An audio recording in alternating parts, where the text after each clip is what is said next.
I want to start with something where imagine you are standing naked on the street.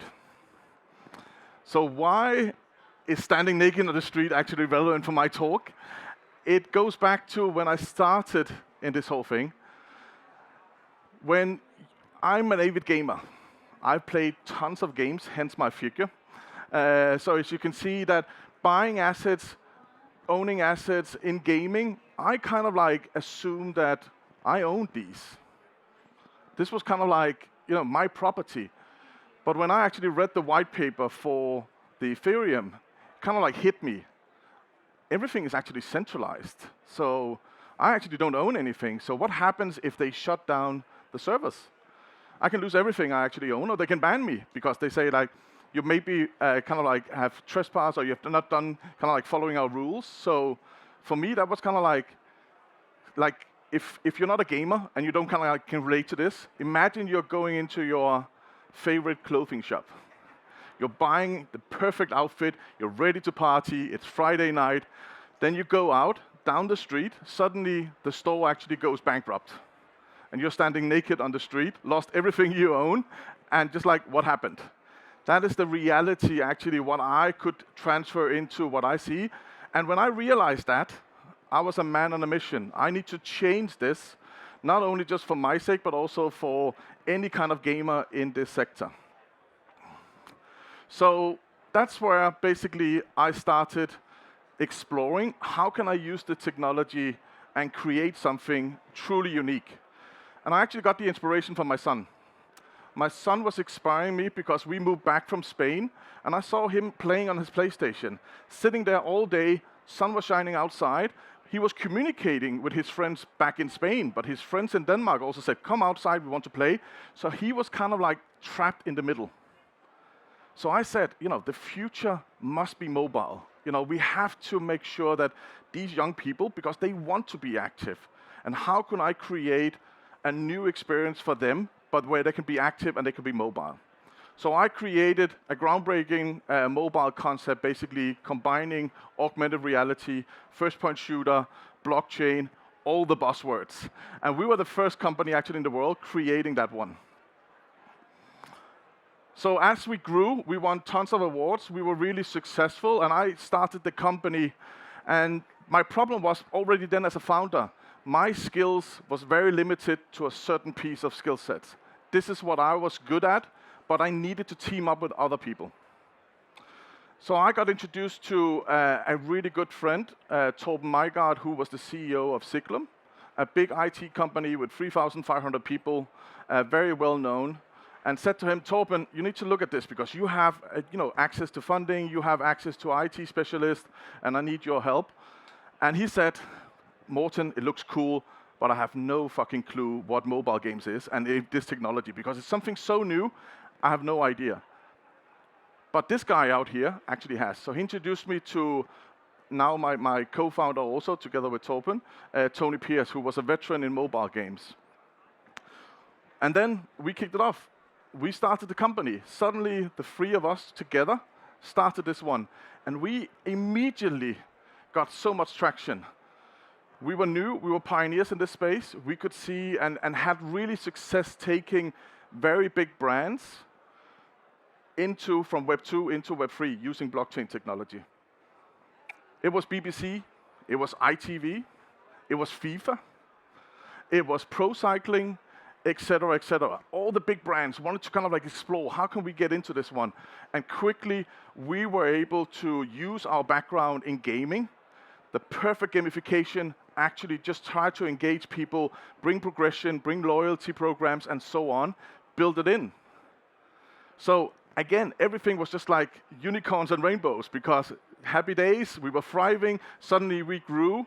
And just to show a beautiful picture, actually the last picture I have, and I'm going to explain to you why. Me, Torben, and Tony together, after we actually won another award for Reality Clash, and we were thriving. We were just signed a deal with BBC back then. And our company was thriving, and actually we grew to 65 people very quickly. And in that scaling period, everything is fine. Co-founders talking together, all good, we agree, we are aligned. The problem was that tragically we lost Torben. And Tony and I, we continued, which was a big loss because suddenly the dynamic in the co-founder group actually changed quite a lot. And that's where the cracks began to happen. Not only just like we were only two co-founders back or left. The problem was that in a bull market, everything is happy. Things just go pounding out there. It's easy to convert. Everybody's in. People have money. VCs are standing on your door, just ready to invest. The problem was, especially in our sector, where we suddenly saw all the media coming in, Web3 is dead, NFTs is scam. We saw a lot of projects out there that basically were just rug pulling, scamming people. And of course, that also affected us. So there was suddenly a bear market happening. And how do you navigate in a bear market? And that's where we saw as co-founders the cracks starting to come, where we actually weren't aligned on how we're gonna basically challenge this or take this one, because it was, for me, it was kind of like it was proving our resilience to this new reality that we were facing. And for me, it was kind of like, as a CEO, and also the person I am, I need to be innovative. I need to be kind of like finding the wave in the new reality. And for me, it was frustrating. It was frustrating that I came up with ideas. I saw that how the sector, basically the FinTech now moving into gaming, I could see that the technology was changing and suddenly everything was coming together where it made perfect sense in my head. And I made the models, I created the whole thing, pitched it to, of course, my co-founder and my management team. And my co-founder, he was not interested. He said, "No, I don't believe in it. I don't believe in this." So he was more what I call a manager. He wanted to manage the status quo, saying that I'm happy with this, let's just double down on this one. This is what we're really good at. Let's not just like risk it all on something new. And actually for me, that was super frustrating. Not only just as a CEO, because I'm kind of like, yeah, but why maintain something that isn't working?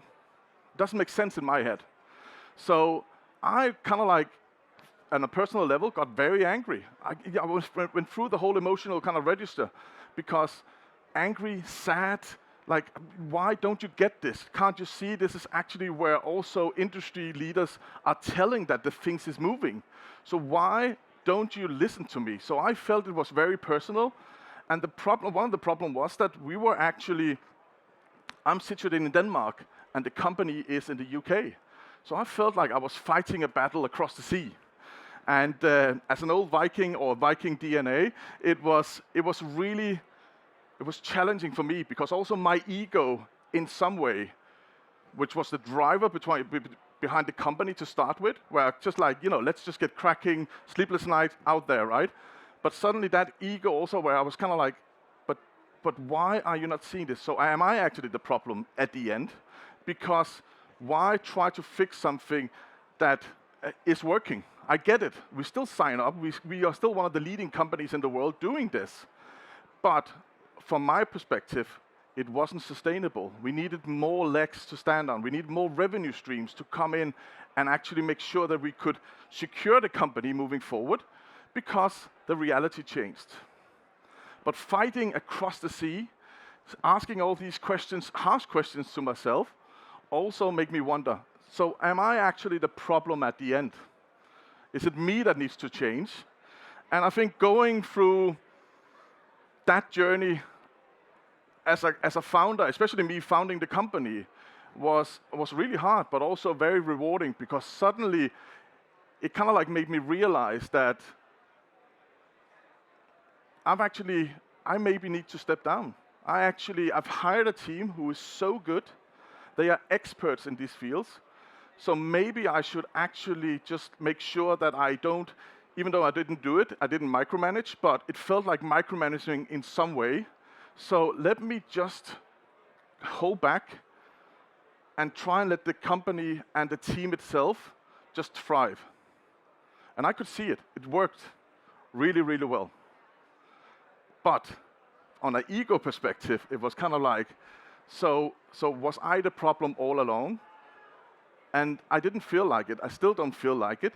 But I can also see now it's the strongest move that I'm now preparing, stepping down as a CEO, because not because I've lost faith in the company, but actually because I have faith in the company.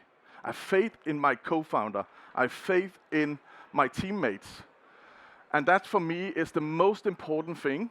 And even though I'm now preparing my next adventure, I just want to say to any kind of co-founder or founders out there, make sure to talk about the harsh reality when everything is good, everything is thriving, then you're happy days. But you need to talk about how we're gonna basically manage and navigate in negative situations. And it's about being positive in these negative situations. And sometimes, for the greater good of the company, you need to be stepping down. And I will end with basically Barcelona's slogan. So, Més que un club. There's nobody above the club, and the same thing, there's nobody above the company, even a co-founder. So I'm proud now to see that now basically facing and preparing my step down, then of course there is a new reality, and the new reality is that how do we actually navigate and inform our investors? Because as you know, investors invest in the in the founders also, but that's a whole nother story. So thank you very much for listening.